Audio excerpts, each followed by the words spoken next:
Hey. Greetings from Alva. We're glad to be reaching you wherever you are for today's daily Bible Bite. We're going to be going through the book of Exodus, chapter 25 and 26 today, and Matthew chapter 21. So kind of in the middle of Exodus and then getting to the end of Matthew. How about that? Exodus chapter 25 goes this way. Then the Lord spoke to Moses, saying, "Tell the sons of Israel to raise a contribution for me from every man whose heart moves him. You shall raise my contribution.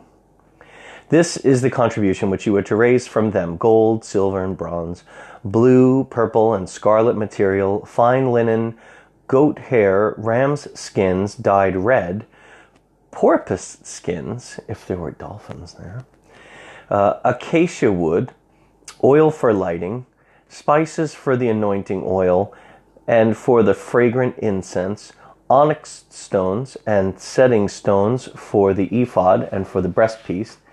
Let them construct a sanctuary for me, that I may dwell among them, according to all that I am going to show you as the pattern of the tabernacle and the pattern of all its furniture, so shall you construct it.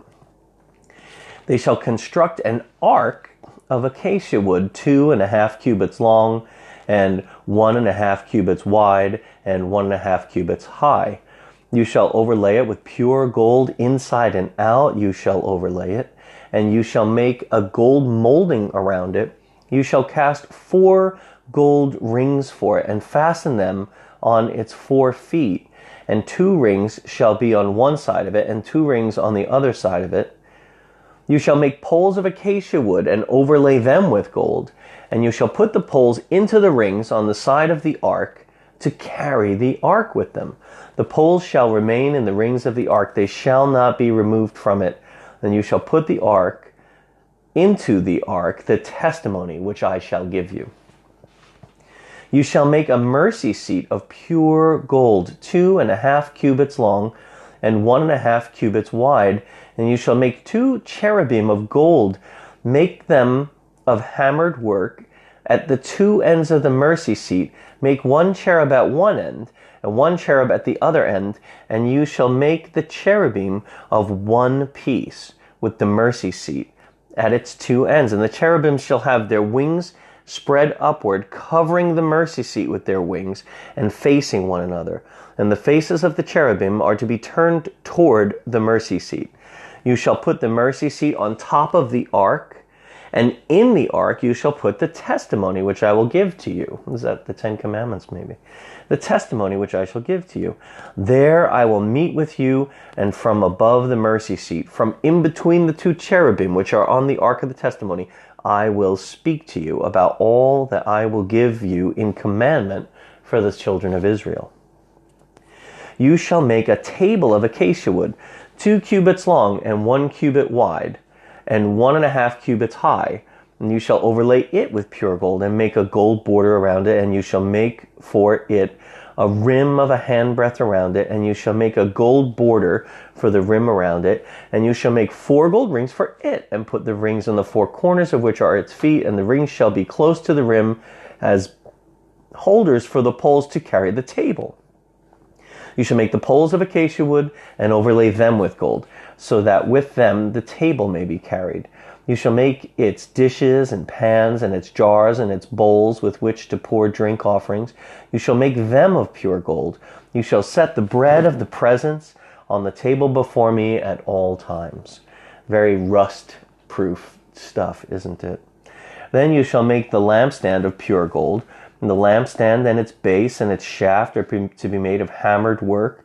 Its cups and its bulbs and its flowers shall be of one piece with it. 6 branches shall go out from its side, 3 branches of the lampstand from one side, and 3 branches of the lampstand on the other side. And 3 cups shall be shaped like almond blossoms in the one branch, a bulb and a flower, and 3 cups shaped like almond blossoms in the other branch, a bulb and a flower. So, for 6 branches going out from the lampstand, and in the lampstand 4 cups shaped like almond blossoms, its bulbs and flowers. A bulb shall be under the first pair of branches coming out of it, and a bulb shall be under the second pair of branches coming out from it, and a bulb shall be under the third pair of branches coming out from it. For the 6 branches coming out of the lampstand, their bulbs and their branches shall be of one piece with it. All of it shall be one piece, hammered work of pure gold. And then you shall make its lamps 7 in number, and they shall mount its lamps so as to shed the light on the space in front of it. Its snuffers and their trays shall be pure gold. It shall be made from a talent of pure gold with all these utensils. See that you make them after the pattern for them, which was shown to you on the mountain. That's the end of chapter 25. Very intricate details in chapter 25. Here's chapter 26. Moreover, you shall make the tabernacle with 10 curtains of fine twisted linen, blue and purple and scarlet material. You shall make them with cherubim, the work of a skillful workman. The length of each curtain shall be 28 cubits, and the width of each curtain shall be 4 cubits, and all the curtains shall have the same measurements. 5 curtains shall be joined to one another, and the other 5 curtains shall be joined to one another, and you shall make loops of blue on the edge of the outermost curtain on the first set, and likewise you shall make them on the edge of the curtain that is the outermost in the second set. You shall make 50 loops in the one curtain. You shall make 50 loops in the edge of the curtain that is in the second set. The loops shall be opposite each other. You shall make 50 clasps of gold and join the curtains to one another with the clasps, so that the tabernacle will be a unit. Then verse 7 says, you shall make curtains of goat's hair for a tent over the tabernacle. You shall make 11 curtains in all. The length of each curtain shall be 30 cubits, and the width of each curtain shall be 4 cubits. The 11 curtains shall have the same measurements. You shall join 5 curtains by themselves, and the other 6 curtains by themselves, and you shall double over the 6th curtain at the front of the tent. You shall make 50 loops at the edge of the curtain at its outermost in the first set, and 50 loops on the edge of the curtain that is outermost in the second set. You shall make 50 clasps of bronze, and you shall put the clasps into the loops and join the tent together so that it will be a unit. The overlapping part that is left over in the curtains of the tent, the half curtain that is left over, the lap shall be black. The overlapping part that is left over in the curtains of the tent, the half curtain that's left over, shall lap over the back of the tabernacle, and the cubit on one side and the cubit on the other side of what is left over in the length of the curtains of the tent shall lap over the sides of the tabernacle on one side and on the other to cover it. You shall make a covering for the tent of ram's skins dyed red, and a covering of porpoise skins above. I want to look into that and see if they actually had, dolphin skins, or if that's a translation issue. Anyway, that was verse 14. Verse 15. Then you shall make the boards of the tabernacle of acacia wood standing upright. 10 cubits shall be the length of each board, and 1.5 cubits the width of each board. There shall be 2 tenons for each board, fitted to one another. And thus you shall do for all the boards of the tabernacle. You shall make the boards of the tabernacle 20 boards for the south side. You shall make 40 sockets of silver under the 20 boards, 2 sockets under one board for its 2 tenons, and 2 sockets under another board for its 2 tenons. And for the second side of the tabernacle, on the north side, 20 boards, and there 40 sockets of silver, 2 sockets under the first one board and 2 sockets under another board. And for the rear of the tabernacle to the west, you shall make 6 boards, and you shall make 2 boards for the corners of the tabernacle at the rear, and they shall be double beneath, and together they shall be complete to its top to the first ring. Thus it shall be with both of them. They shall form 2 corners. There shall be 8 boards with their sockets of silver, 16 sockets, 2 sockets under one board, 2 sockets under another board. Then you shall make bars of acacia wood, 5 for the boards on one side of the tabernacle, and 5 bars for the boards of the other side of the tabernacle, and 5 boards for the side of the tabernacle for the rear side to the west. And the middle bar and the center board shall pass through from end to end. You shall overlay the boards with gold, and make their rings gold as holders for the bars. And you shall overlay the bars with gold. Then you shall erect the tabernacle according to its plan, which you have been shown on the mountain. You shall make a veil of blue and purple and scarlet material and fine twisted linen, and it shall be made with cherubim, the work of a skillful workman. You shall hang it on the 4 pillars of acacia overlaid with gold, their hooks also being of gold on the 4 sockets of silver. And you shall hang up the veil under the clasps. You shall bring in the ark of the testimony there within the veil, and the veil shall serve for you as a partition between the holy place and the Holy of Holies. You shall put the mercy seat on the ark of the testimony in the Holy of Holies. You shall set the table outside the veil, and the lampstand opposite the table on the side of the tabernacle toward the south. And you shall put the table on the north side. And you shall make a screen for the doorway of the tent of blue and purple and scarlet material and fine twisted linen, the work of a weaver. You shall make 5 pillars of acacia for the screen, and overlay them with gold, and the hooks also being of gold. And you shall cast 5 sockets of bronze for them. Whew, and that's the end of chapter 26. I am going to look and find some artist rendition of what all of these descriptions perhaps looked like, and I'll put them in the comments. I hope you guys don't mind. That was very technical, but very detailed. God cares about the details of this tabernacle. And we'll stop there. Exodus chapter 25 and 26. And now Matthew chapter 21. When they had approached Jerusalem and had come to Bethpage at the Mount of Olives, then Jesus sent 2 disciples, saying to them, Go into the village opposite you, and immediately you will find a donkey tied there, and a colt with her. Untie them and bring them to me. If anyone says anything to you, you shall say, The Lord has need of them, and immediately he will send them. This took place to fulfill what was spoken through the prophet. And Jesus then, the narrator then quotes for us the prophet Isaiah and Zechariah, actually.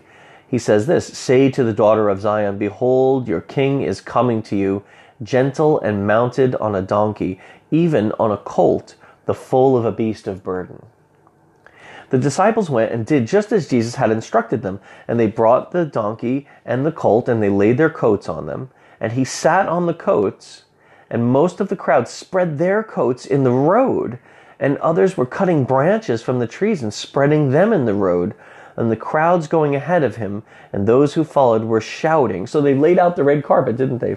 And they're going ahead of him and shouting, Hosanna to the Son of David. Blessed is he who comes in the name of the Lord. Hosanna in the highest. Do you realize Palm Sunday there, the triumphal entry of Jesus? When he had entered Jerusalem, all the city was stirred, saying, Who is this? And the crowds were saying, This is the prophet Jesus from Nazareth in Galilee. And Jesus entered the temple and drove out all those who were buying and selling in the temple. And he overturned the tables of the money changers and the seats of those who were selling doves.